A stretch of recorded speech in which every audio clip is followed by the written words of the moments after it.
சார்பாக வருக வருக என இதயம் கூப்பி வந்திருக்கின்ற நிர்வாகிகள் அனைவரையும் வருக வருக என வரவேற்று முதல் நிகழ்ச்சியாக பரதநாட்டியம் நிகழ்ச்சி நடைபெறுகிறது.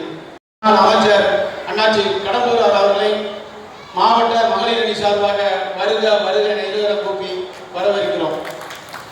அவர்களோடு சிறப்பு விருந்தினர்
ராஜஸ்ரீ இசையில் சேர்ப்பட்டு அரசு மகளிர் சேர்பஸ்ட் அரசு மகளிர் மேல்நிலைப் பள்ளி கோயில்பட்டி டான்ஸ்ல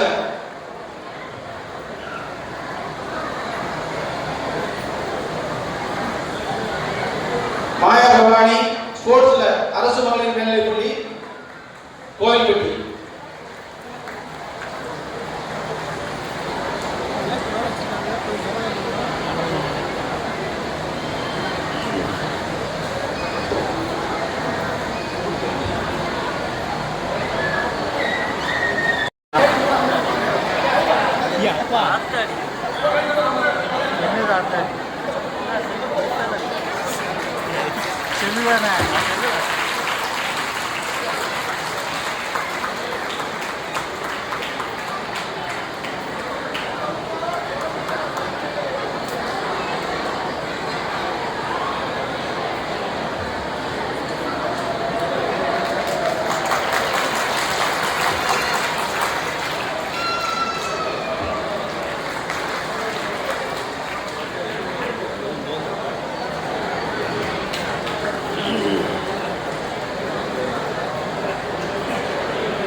மகளிர் தினத்தை முன்னிட்டு நம்முடைய மாவட்ட கழக செயலாளர் கோயில் அனைவருக்கும் இடையே சர்வதேச மகளிர் தின நல்வாழ்த்துக்களை தெரிவித்துள்ளேன். இன்றைக்கு உலகளாவிய நிலையிலே முக்கியம் அண்ணன் கடம்பூர் ராஜவண்ணா எனக்கு எப்படி வந்து அனைத்துக்கான முன்னேற்ற கழகத்தில்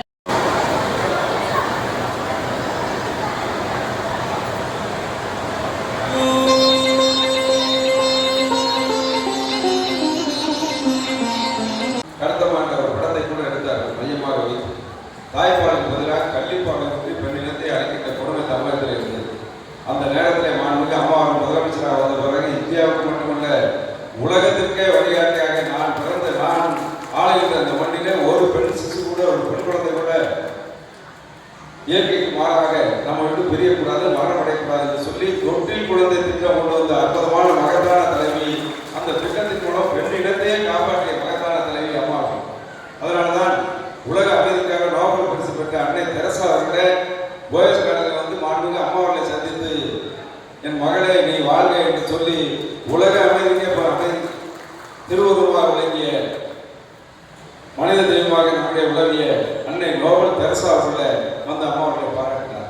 மகளிருக்கு உள்ள பிரச்சனைகளை அவள் சொல்லுவதற்கு தயக்கம் இல்லாமல் சொல்ல வேண்டும். ஒரு காவல்துறை ஏதாவது பிரச்சனைகள் நடந்தாலும் அவர் தயக்கப்பட்டு சொல்ல வேண்டும். சொன்னால் காவல் நிலையத்தில் சென்றால் 91 அம்மா முதலமைச்சர் முன்பாக காவல் நிலையத்திலே ஆண்கள் தான் இருப்பாங்க. மகளிர் காவல் நிலையம் எப்பொழுது உருவாக்கப்பட்டது சொன்னால் இதே புரட்சித் தலைவர் அம்மா அவர்கள் தமிழ் மண்ணிலே முதலமைச்சராக வந்த பிறகுதான் இந்திய துணைக்கண்டத்திலே தமிழகத்திலே துவக்கிய பிறகுதான் பல்வேறு மாநிலங்கள் மகளிர் காவல் நிலையத்தை உருவாக்கினார். அந்த மகளிர் காவல் நிலையம் வந்தால் மகளிர் அவர்களுக்குள்ள பிரச்சனைகளை வெளிப்படையாக இன்னும் சொல்லப்போனால் பொது வழியில மற்றவர்களிடம் இன்னும் சொல்ல குடும்ப உறுப்பினர் கூட ஆண்கள் சொல்ல முடியாத பிரச்சனைகளாக இருக்கும். அதை அவர்கள் கொண்டு தெரிவிக்க வேண்டிய இடம் என்று சொன்னால் பெண்கள் இந்த பொறுப்பில் எடுத்தால்தான் அவர்கள் அதை தெரிவிக்க முடியும்.